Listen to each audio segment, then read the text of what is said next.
गुरुर्ब्रह्मा गुरुर्विष्णु गुरुर्देवो महेश्वर गुरुर्साक्षात् परं ब्रह्म तस्मै श्री गुरुवे नमः। ओम गजाननं भूतगणाधिसेवितं कपितजम्बुफलचारुभक्षणं उमासुतं शोकविनाशकारिकं नमामि विघ्नेश्वरपादपङ्कजं। नारायणं नमस्कृत्यं नरं चैव नरोत्तमं देवीं सरस्वतीं व्यासं ततो जयमुदीरयेत्। आइए हनुमान विराजिए कथा कहूँ वेद अनुसार प्रेम सहित गादी धरूं पधारिए पवन कुमार। बोलो पवन पुत्र हनुमान की जय, सियावर रामचंद्र भगवान की जय, उमापति महादेव की जय, शिव महापुराण की जय। ओम नमः पार्वती पते हर हर महादेव हर हर महादेव हर हर महादेव। तो कल आपने पहला महात्म का पहला अध्याय सुना। आज हम आपको दूसरे अध्याय से कथा सुनाएंगे। पहले अध्याय में, महात्म के अध्याय में आपने सुना कि किस तरह इस शिव महापुराण की कथा को सुनना चाहिए। तो शौनक जी बोले कि हे महाभाग सूत जी, आप धन्य हैं, परमार्थ तत्व के ज्ञाता हैं। आपने कृपा करके हम लोगों को यह बड़ी अद्भुत एवं दिव्य कथा सुनाई है। हमने ये पाप नाशिनी, मन को पवित्र करने वाली और भगवान शिव को प्रसन्न करने वाली अद्भुत कथा सुनी। भूतल पर इस कथा के समान कल्याण का सर्वश्रेष्ठ साधन दूसरा कोई नहीं है। यह बात हमने आज आपकी कृपा से निश्चय पूर्वक समझ ली। हे सूत जी, कलयुग में इस कथा के द्वारा कौन कौन से पापी शुद्ध होते हैं, ध्यान से सुनिए, उन्हें कृपा पूर्वक बताइए और इस जगत को कृतार्थ कीजिए। सूत जी बोले, हे मुने, जो मनुष्य पापी, दुराचारी, खल तथा काम क्रोध आदि में निरंतर डूबे रहने वाले हैं, जो निरंतर पाप करते हैं, तरह तरह के पाप करते हैं, वे भी इस पुराण से अवश्य शुद्ध हो जाते हैं। लेकिन जब वो इसकी शरण में आएंगे तभी तो। और शरण में कब आते हैं? जब चिड़िया छिप गई खेत। यह कथा वास्तव में उत्तम ज्ञान यज्ञ है, जो सदा सांसारिक भोग और मोक्ष को देने वाला है, सभी पापों को नष्ट करने वाला है और भगवान शिव को प्रसन्न करने वाला है। जो अत्यंत लालची, सत्य विहीन, अपने माता पिता से द्वेष करने वाले, पाखंडी तथा हिंसक वृत्ति के हैं, वे भी इस ज्ञान यज्ञ से शुद्ध हो जाते हैं। अपने वर्णाश्रम धर्म का पालन न करने वाले और ईर्ष्याग्रस्त लोग भी कलिकाल में इस ज्ञान यज्ञ के द्वारा पवित्र हो जाते हैं। जो लोग छल कपट करने वाले, क्रूर स्वभाव वाले और अत्यंत निर्दयी हैं, कलयुग में वे भी इस ज्ञान यज्ञ से शुद्ध हो जाते हैं। ब्राह्मण के धन से पलने वाले तथा निरंतर व्यभिचार परायण जो लोग हैं, वे भी इस ज्ञान यज्ञ से इस कलिकाल में भी पवित्र हो जाते हैं। जो मनुष्य सदा पाप कर्मों में लिप्त रहते हैं, सठ हैं और अत्यंत दूषित विचार वाले हैं, वे कलयुग में भी इस ज्ञान यज्ञ से निर्मल हो जाते हैं। दुष्चरित, दुर्बुद्धि, उद्विग्न उचित वाले और देवताओं के द्रव्य का उपभोग करने वाले पापी जन भी कलिकाल में भी इस ज्ञान यज्ञ से पवित्र हो जाते हैं। इस पुराण के श्रवण का पुण्य बड़े बड़े पापों को नष्ट करता है, सांसारिक भोग और मोक्ष प्रदान करता है।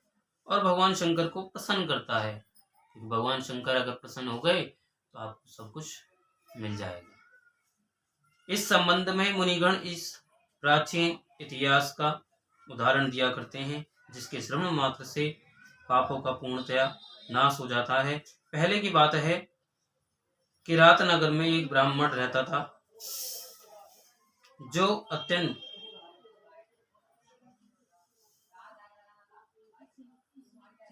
अज्ञानी, दरिद्र, रस बेचने वाला तथा वैदिक धर्म से विमुक्ता, वह स्नान संध्या आदि कर्मों से भ्रष्ट हो गया था और वैश्य वृत्ति में तत्पर रहता था। उसका नाम था देवराज। वह अपने ऊपर विश्वास करने वालों लोगों को ठगा करता था। उसने ब्राह्मणों, क्षत्रियों, वैश्यों, शूद्रों तथा दूसरों को भी अनेक वाहनों से मारकर उनका धन हड़प लिया था। बाद में उसने अधर्म से बहुत सारा धन अर्जित कर लिया, परंतु उस पापी का थोड़ा सा भी धन कभी धर्म के कार्य में नहीं लगा। एक दिन वह ब्राह्मण एक तालाब पर नहाने गया। वहां शोभावती नाम की एक वैश्य को देखकर वह अत्यंत मोहित हो गया। वह सुंदरी भी उस धनी ब्राह्मण को अपने वशीभूत हुआ जानकर प्रसन्न हुई। आपस में वार्तालाप से उनमें प्रीति उत्पन्न हो गई। उस ब्राह्मण ने उस वैश्य को अपनी पत्नी बनाना तथा उस वैश्य ने उसे पति बनाना स्वीकार कर लिया। इस प्रकार कामवश होकर वे दोनों बहुत समय तक विहार करते रहे। बैठने, सोने, खाने पीने तथा क्रीड़ा में वे दोनों निरंतर पति पत्नी की तरह व्यवहार करने लगे। अपने माता पिता तथा पत्नी के बार बार रोकने पर भी पाप कृत्य में संलग्न वह ब्राह्मण उनकी बात नहीं मानता था।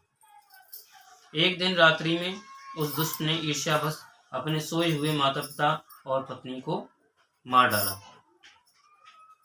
और उनका सारा धन हर लिया। वैश्य में आसक्त चित्त वाले उस कामी ने अपना और पिता आदि का सारा धन उस वैश्य को दे दिया।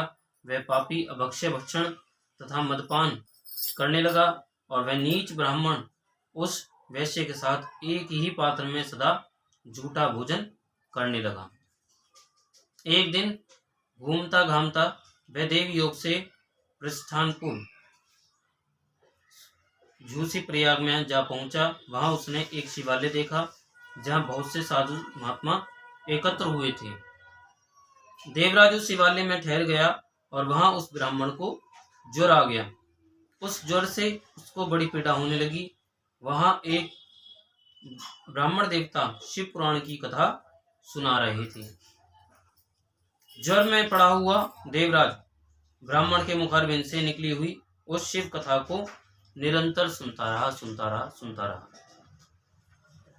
एक मास के बाद वह ज्वर से अत्यंत पीड़ित होकर चल बसा। यमदूत के दूत आए और उसे पासों से बांधकर बलपूर्वक यमपुरी में ले गए। इतने में ही शिवलोक से भगवान शिव के पार्षदगण आ गए। उनके गौर अंग कर्पूर के समान उज्जवल थे, हाथ त्रिशूल से सुशोभित हो रहे थे। उनके संपूर्ण अंग भस्म से उद्भासित थे और रुद्राक्षी मालाएं उनके शरीर की शोभा बढ़ा रही थी। वे सब के सब क्रोध करते हुए यमपुरी में गए और यमराज के दूतों को मार पीट कर बारंबार धमकाकर उन्होंने देवराज को उनके चंगुल से छुड़ा दिया और अत्यंत अद्भुत विमान पर बिठाकर वे शिवदूत कैलाश जाने को उद्यत हुए।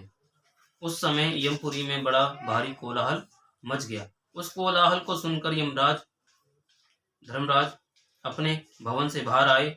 साक्षात दूसरे रुद्रों के समान प्रतीत होने वाले उन चारों दूतों को देखकर धर्मज्ञ धर्मराज ने उनका विधिपूर्वक पूजन किया। यम ने ज्ञान दृष्टि से देखकर सारा वृत्तांत जान लिया। उन्होंने भय के कारण भगवान शिव के उन महात्मा दूतों से कोई बात नहीं पूछी। यमराज से पूजित तथा प्रार्थिक होकर वे शिवदूत कैलाश को चले गए और उन्होंने उस ब्राह्मण को दया सागर सांब शिव को दे दिया। शिव पुराण की यह परम पवित्र कथा धन्य है, जिसके सुनने से पापी जन भी मुक्ति के योगी बन जाते हैं। भगवान सदाशिव के परम धाम को विदज्ञ सभी लोकों में सर्वश्रेष्ठ बताते हैं। ब्राह्मण, क्षत्रिय, वैश्य, शूद्र तथा अन्य प्राणी, यहाँ तक कि जिस पापी ने धन के लोभ से अनेक लोगों की हत्या की तथा अपने माता पिता और पत्नी को भी मार डाला, वह वैश्यगामी शराबी ब्राह्मण देवराज भी इस कथा के प्रभाव से भगवान शिव के परम धाम को प्राप्त कर तत्क्षण मुक्त हो गया। तो अब आपको पता लगा कि कौन कौन इस कथा को सुनकर तर जाते हैं। यहीं पर दूसरा अध्याय महात्म का पूर्ण होता है। तीसरा अध्याय। सौनक जी बोले, हे महाभाग सूत जी, आप सर्वज्ञ हैं। हे महामते, आपके कृपा प्रसाद से मैं बारंबार कृतार्थ हुआ। इस इतिहास को सुनकर मेरा मन अत्यंत आनंद में निमग्न हो रहा है। अतः अब भगवान शिव में प्रेम बढ़ाने वाली शिव संबंधी दूसरी कथा को भी कहिए, क्योंकि जब हम कथा सुनते हैं तो हमारा मन और सुनने का करता है। तो अमृत पीने वालों को लोक में कहीं मुक्ति नहीं प्राप्त होती, किंतु भगवान शंकर के कथामृत का पान तो प्रत्यक्ष ही मुक्ति देने वाला है। सदाशिव की जिस कथा के सुनने मात्र से मनुष्य शिव लोक प्राप्त कर लेता है, वह कथा धन्य है, धन्य है। और कथा का श्रवण कराने वाले आप भी धन्य हैं, धन्य हैं। सूत जी बोले, हे शौनक सुनिए, मैं आपके सामने गोपनीय कथा वस्तु का भी वर्णन करूंगा, क्योंकि आप शिव भक्तों में अग्रगण्य तथा वेद वेत्ताओं में श्रेष्ठ हैं। समुद्र के निकटवर्ती प्रदेश में एक वाशकल नामक ग्राम है, जहां वैदिक धर्म से विमुख महापापी द्विज निवास करते हैं। वे सब के सब बड़े दुष्ट हैं। उनका मन दूषित विषय भोगों में लगा रहता है। वे न देवताओं पर विश्वास करते हैं, न भाग्य पर। वे सभी कुटिल वृत्ति वाले हैं, किसानी करते हैं और भांति भांति के घातक अस्त्र रखते हैं। वे परिस्त्री गमन करने वाले और खल हैं। ज्ञान, वैराग्य तथा सद्धर्म को वे बिल्कुल नहीं जानते हैं। वे सभी पशु बुद्धि वाले हैं और सदा दूषित बातों को सुनने में संलग्न रहते हैं। जहाँ के द्विज ऐसे हों, वहाँ के अन्य वर्णों के विषय में क्या कहा जाए। अन्य वर्णों के लोग भी उन्हीं की भांति कुत्सित विचार रखने वाले, स्वधर्म विमुख एवं खल हैं। वे सदा को कर्म में लगे रहते हैं और नित्य विषय भोगों में ही डूबे रहते हैं। वहाँ की सब स्त्रियां भी कुटिल स्वभाव की, स्वेच्छाचारिणी, पापासक्त, कुत्सित बुद्धि विचार वाली और व्यभिचारिणी हैं। वे सद्व्यवहार तथा सदाचार से सर्वथा शून्य हैं। कुजनों के निवास स्थान उस वाशकल नामक ग्राम में किसी समय एक बिंदु नामधारी ब्राह्मण रहता था। वह बड़ा अधम था। वह दुरात्मा और महापापी था। यद्यपि उसकी स्त्री बड़ी सुंदरी थी, तो भी वह कुमार्ग पर ही चलता था। काम वासना से कुलुषित चित्त वह वैश्यगामी था। उसकी पत्नी का नाम चंचला था। वह सदा उत्तम धर्म के पालन में लगी रहती थी, तो भी उसे छोड़कर वह दुष्ट ब्राह्मण कामासक्त होकर वैश्यगामी हो गया था। इस तरह को कर्म में लगे हुए उस बिंदु के बहुत वर्ष व्यतीत हो गए। उसकी स्त्री चंचला काम से पीड़ित होने पर भी स्वधर्म नाश के भय से कलेश सहकर भी दीर्घ काल तक धर्म से भ्रष्ट नहीं हुई, परंतु दुराचारी पति के आचरण से प्रभावित होने के कारण काम पीड़ित हो आगे चलकर वह स्त्री भी दुराचारणी हो गई। भ्रष्ट चरित्र वाली वह कुमार्गामिनी अपने पति की दृष्टि बचाकर रात्रि में चोरी छिपे अन्य पापी जार पुरुष के साथ रमण करने लगी। हे मुनि, एक बार उस ब्राह्मण ने अपनी उस दुराचरणी पत्नी चंचला को कामासक्त हो पर पुरुष के साथ रात्रि में संसर्गरत देख लिया। उस दुष्ट तथा दुराचार में आसक्त मन वाली पत्नी को रात में पर पुरुष के साथ व्यभिचार रथ देखकर वह क्रोध पूर्वक वेग से दौड़ा, उसके पीछे भागा। उस दुष्ट बिंदु को घर में आया जानकर वह कपटी व्यभिचारी तेजी से भाग गया। तब वह दुष्टात्मा बिंदु अपनी पत्नी को पकड़कर उसे डांटता हुआ मुक्कों से बार बार पीटने लगा। वह व्यभिचारिणी दुष्टा नारी चंचला पीटी जाने पर कुपित होकर निर्भयतापूर्ण अपने दुष्ट पति बिंदु से कहने लगी। चंचला बोली, मुझे पति परायणा युवती पत्नी को छोड़कर आप कुबुद्धिवश प्रतिदिन वैश्य के साथ इच्छानुसार रमण करते हैं। आप ही बताएं कि रूपवती तथा कामासक्त चित्त वाली मुझ युवती की पति संसर्ग के बिना क्या गति होती होगी। मैं अत्यंत सुंदर हूँ तथा नव यौवन से उन्मत्त हूँ। मुझ में क्या कमी है जो आप दर दर घूमते हैं। आपके संसर्ग के बिना व्यथित चित्त वाली मैं कामजन्य दुख को कैसे सह सकती हूँ। सूजी बोले, उस स्त्री के इस प्रकार कहने पर वह मूर्ख ब्राह्मणाधम स्वधर्म विमुख दुष्ट पापी बिंदु कहने लगा। बिंदु बोला, काम से व्याकुलचित होकर तुमने ये सत्य ही कहा है। हे प्रिय, तुम भय त्याग दो और मैं जो तुमसे हित की बात कहता हूं उसे सुनो। देखना कैसी सीख दे रहा। तुम निर्भय होकर नित्य पर पुरुषों के साथ संसर्ग करो, उन्हें संतुष्ट करके उनसे धन खींचो। वह सारा धन वैश्य के प्रति आसक्त मन वाले मुझको दे दिया करो। इससे तुम्हारा और मेरा दोनों का ही स्वार्थ सिद्ध हो जाएगा। सूजी बोले, पति का यह वचन सुनकर उसकी पत्नी चंचला ने प्रसन्न होकर उसकी कही बात मान ली। उन दोनों दुराचारी पति पत्नी ने इस प्रकार समझौता कर लिया तथा वे दोनों निर्भय चित्त से कुकर्म में लीन लग गए। इस तरह दुराचार में डूबे हुए उन मूढ़ चित्त वाले पति पत्नी का बहुत सा समय व्यर्थ बीत गया। तदंतर शूद्र जातीय वैश्य का पति बना हुआ वह दूषित बुद्धि वाला दुष्ट ब्राह्मण बिंदु समय अनुसार मृत्यु को प्राप्त हो नरक में जा पड़ा। बहुत दिनों तक नरक के दुख भोग कर वह मूढ़ बुद्धि पापी विंध्य पर्वत पर भयंकर पिशाच हुआ। इससे आपको पता चला कि कौन सी गति मिलती है पिशाचों की। भूत प्रेत पिशाच क्यों बनते हैं? जब हम पाप कर्म में लिप्त रहते हैं और उन पापों को करना बंद नहीं करते तो एक समय आता है कि हमारा पुण्य का जो घड़ा होता है वो बिल्कुल खाली हो जाता है और पाप का घड़ा बढ़ते के साथ ही हमें दंड मिलना शुरू हो जाता है। तो इधर उस दुराचारी पति बिंदु के मर जाने पर वह मूढ़ हृदय चंचला बहुत समय तक पुत्रों के साथ अपने घर में ही रही। इस प्रकार प्रेम पूर्वक कामासक्त होकर जारों के साथ विहार करती हुई उस चंचला नामक स्त्री का कुछ यौवन समय के साथ ढलने लगा। एक दिन देव योग से किसी पुण्य पर्व के आने पर वह स्त्री भाई बंधुओं के साथ गोकर्ण क्षेत्र में गई। तीर्थ यात्रियों के संग से उसने भी उस समय जाकर किसी तीर्थ के जल में स्नान किया। और जब तीर्थ में गंगा जी में जल में स्नान करेंगे तो बुद्धि तो पवित्र होगी।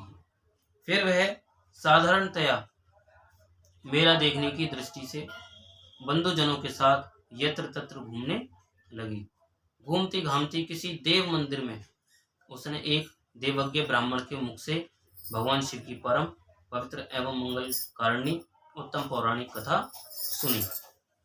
कथावाचक ब्राह्मण कह रहे थे कि जो स्त्रियां पर पुरुषों के साथ व्यभिचार करती हैं वे मरने के बाद जब यमलोक में जाती हैं तब यमराज के दूत उनकी योनि में तपे हुए लोहे का परीख डालते हैं।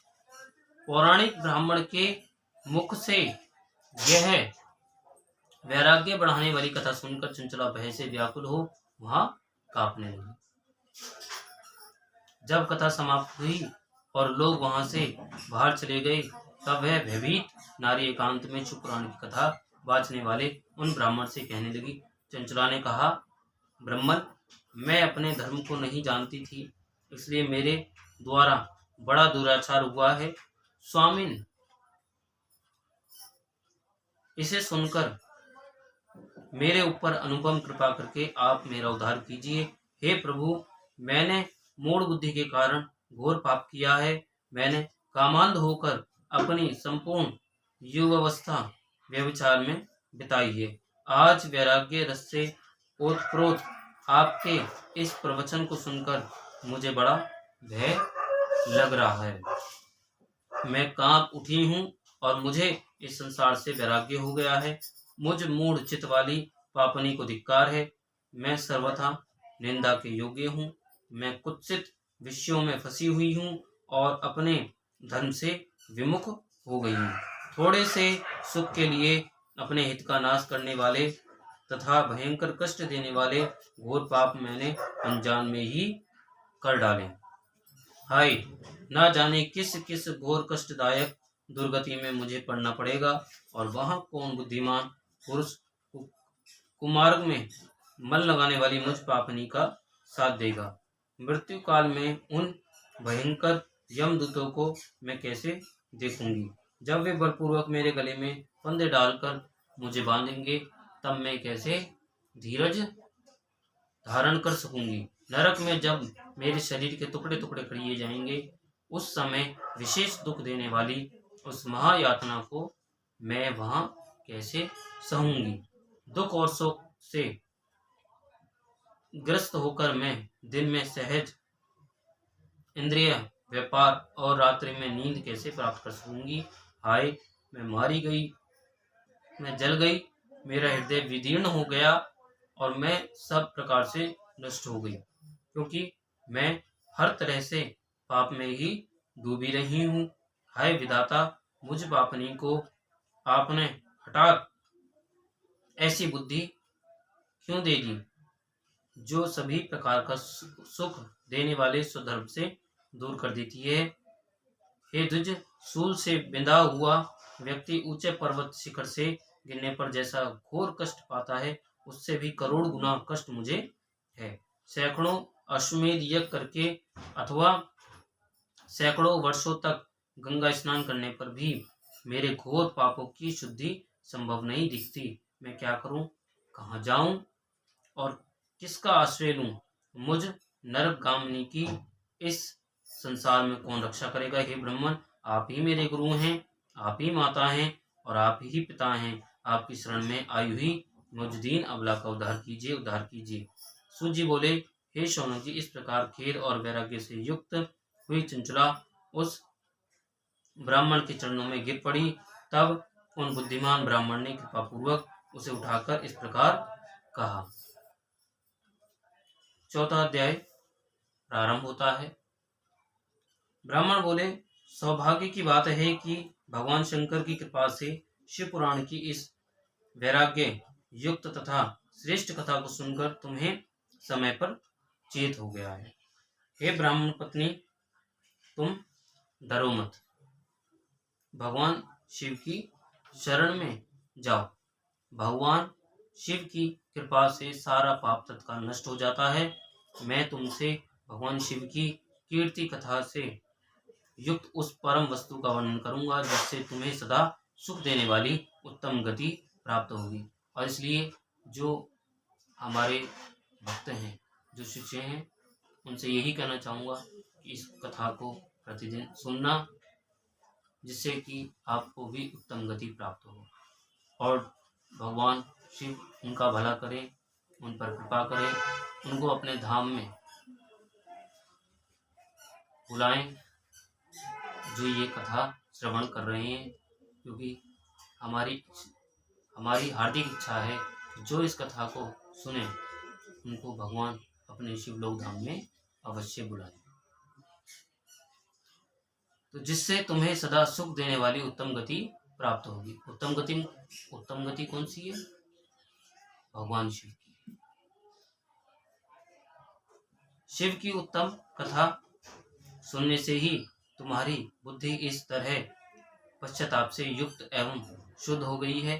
साथ ही तुम्हारे मन में विषयों के प्रति वैराग्य हो गया है। पश्चाताप ही पाप करने वाले पापियों के लिए सबसे बड़ा प्रायश्चित है।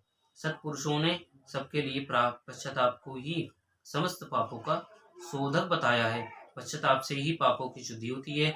जो पश्चाताप करता है वही वास्तव में पापों का प्रायश्चित करता है, क्योंकि सत्पुरुषों ने समस्त पापों की शुद्धि के लिए जैसे प्रायश्चित का उपदेश किया है, वह सब पश्चाताप से संपन्न हो जाता है।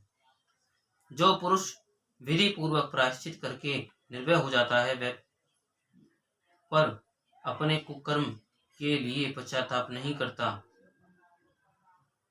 उसे प्रायः उत्तम गति नहीं प्राप्त होती। परंतु जिसे अपने कुकृत्य पर हार्दिक पश्चाताप होता है, वह अवश्य उत्तम गति का भागी होता है, इसमें संशय नहीं है। इस शिव पुराण की कथा सुनने से जैसी चित्त शुद्धि होती है, वैसी दूसरे उपायों से नहीं होती। जैसे दर्पण साफ करने पर निर्मल हो जाता है, उसी प्रकार इस शिव पुराण की कथा से चित्त अत्यंत शुद्ध हो जाता है।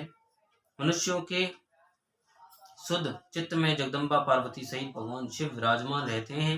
इससे वह विशुद्धात्मा पुरुष श्री शाम सदाशिव के परम पद को प्राप्त होता है। तो इस प्रकार यह कथा रूपी साधन सभी प्राणियों के लिए उपकारी है, और इसी कारण महादेव जी ने इसको आग्रह पूर्वक प्रकट किया है। इस कथा से भगवान उमापति का ध्यान सिद्ध हो जाता है। उस ध्यान से परम ज्ञान और उससे मोक्ष की प्राप्ति निश्चय ही होती है।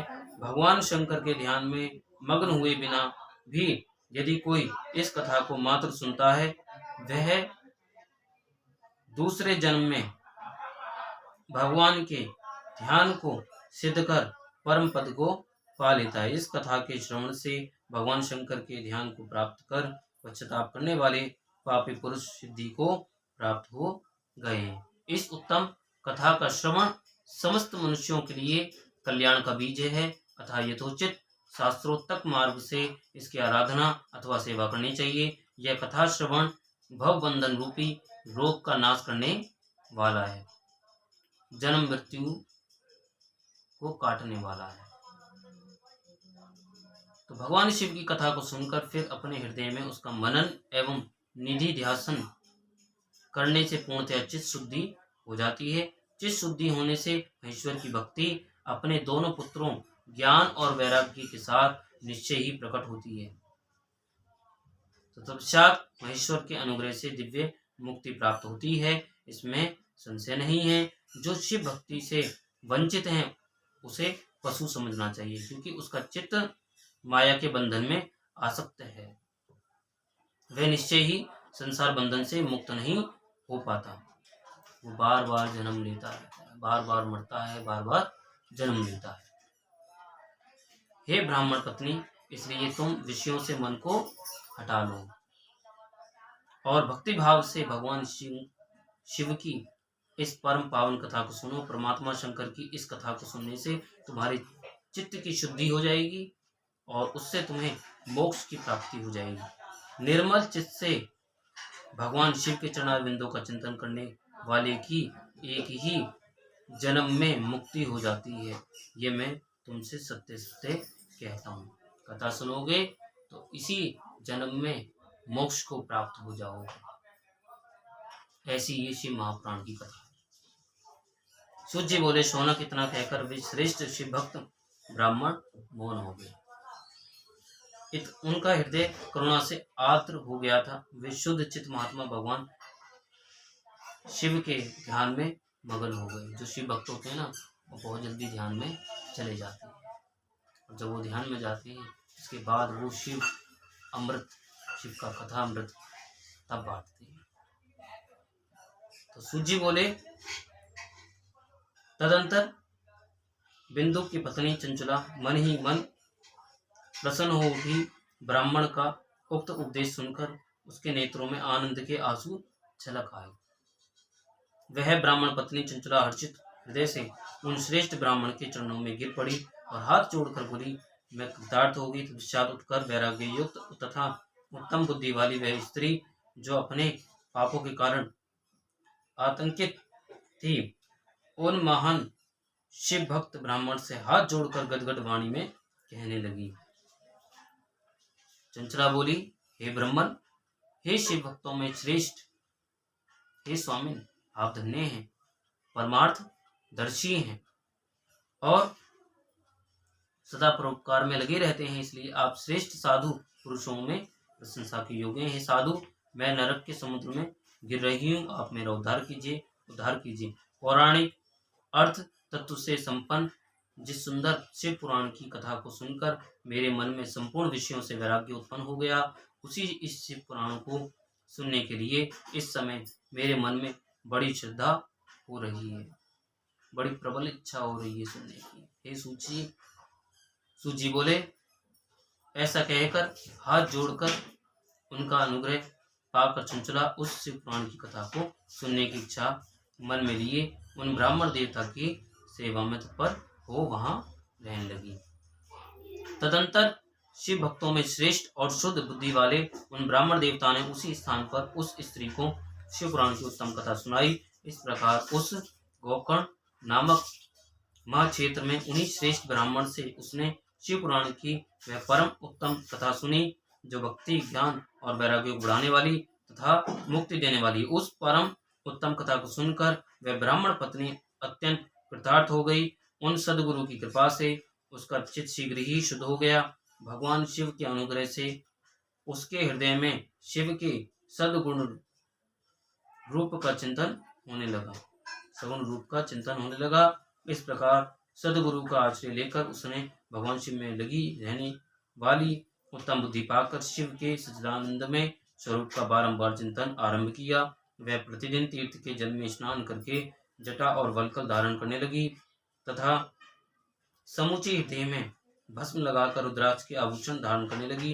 वह भगवान शिव के नाम जप में लगी रहती थी। संयमित वाणी और अल्पाहार करते हुए गुरु के बताए मार्ग से वह शिव जी को प्रसन्न करने लगी। हे शौनक, इस प्रकार शंभु का उत्तम ध्यान करते हुए उस चंचला का बहुत सा समय बीत गया। तत्पश्चात समय के पूर्ण होने पर भक्ति, ज्ञान और वैराग्य से युक्त हुई चंचला ने अपने शरीर को बिना किसी कष्ट के त्याग दिया। तो जो ये शिव महापुराण सुनते हैं वो बिना किसी कष्ट के इस शरीर को ऐसे बदल देते हैं जैसे पुराना वस्त्र हम बदल देते हैं और नया वस्त्र पहन लेते हैं। तो इतने में ही त्रिपुर शत्रु भगवान शिव का भेजा हुआ एक दिव्य विमान द्रुत गति से वहां पहुंचा, जो उनके अपने गणों से संयुक्त और भांति भांति के शोभा साधनों से संपन्न था। चंचला उस विमान पर आरूढ़ हुई और भगवान शिव के श्रेष्ठ पार्षदों ने उसे तत्काल शिवपुरी में पहुंचा दिया। उसके सारे मल धुल गए थे, वह दिव्य रूप धारणी दिवांगना हो गई थी। उसके दिव्य अवयव उसकी शोभा बढ़ाते थे। मस्तक पर अर्धचंद का मुकुट धारण किए वह गौरांगी देवी शोभाशाली दिव्य आभूषणों से विभूषित थी। वहां पहुंचकर उसने त्रिनेत्रधारी महादेव जी को देखा। वहां ब्रह्मा, विष्णु आदि देवता उन सनातन शिव की सेवा कर रहे थे। गणेश, भृंगी, नंदीश, वीरभद्रेश्वर आदि गण उत्तम भक्ति के साथ उनकी उपासना कर रहे थे। उनकी अंग कांति करोड़ सूर्यों के समान प्रकाशित हो रही थी। कंठ में नील चिन्ह शोभा पाता था। उनके 5 मुख थे, प्रत्येक मुख में 3-3 नेत्र थे। मस्तक पर अर्ध चंद्राकार मुकुट शोभा देता था। उन्होंने अपने वामांग में गौरी देवी को बिठा रखा था, जो विद्युत पुंज के समान प्रकाशित थी। गौरीपति महादेव जी की कांति कपूर के समान गौर थी। उन्होंने सभी अलंकार धारण कर रखे थे। उनका सारा शरीर श्वेत भस्म से भासित था। शरीर पर श्वेत वस्त्र शोभा पा रहे थे। वे अत्यंत उज्ज्वल वर्ण के थे। इस प्रकार परम उज्ज्वल भगवान शंकर का दर्शन करके वे ब्राह्मण पत्नी चंचला बहुत प्रसन्न हुई। अत्यंत प्रीति युक्त होकर उसने बड़ी उतावली के साथ भगवान को बारंबार प्रणाम किया। फिर हाथ जोड़कर वे बड़े प्रेम, आनंद और संतोष से युक्त हो विनीत भाव से खड़ी हो गई। उसके नेत्रों से आनंद अश्रुओं की अविरल धारा बहने लगी तथा संपूर्ण शरीर में रोमांच हो आया। उस समय भगवती पार्वती और भगवान शंकर ने उसे बड़ी करुणा के साथ अपने पास बुलाया और सौम्य दृष्टि से उसकी ओर देखा। पार्वती जी ने तो दिव्य रूप धारणी बिंदु प्रिया चंचला को प्रेम पूर्वक अपनी सखी बना लिया। वह उस परमानंद घन ज्योति स्वरूप सनातन धाम में अविचल निवास पाकर दिव्य सौख्य से संपन्न हो अक्षय सुख का अनुभव करने लगी। यहीं पर महात्म का चौथा अध्याय विराम होता है। बोलो शिव महापुराण की जय।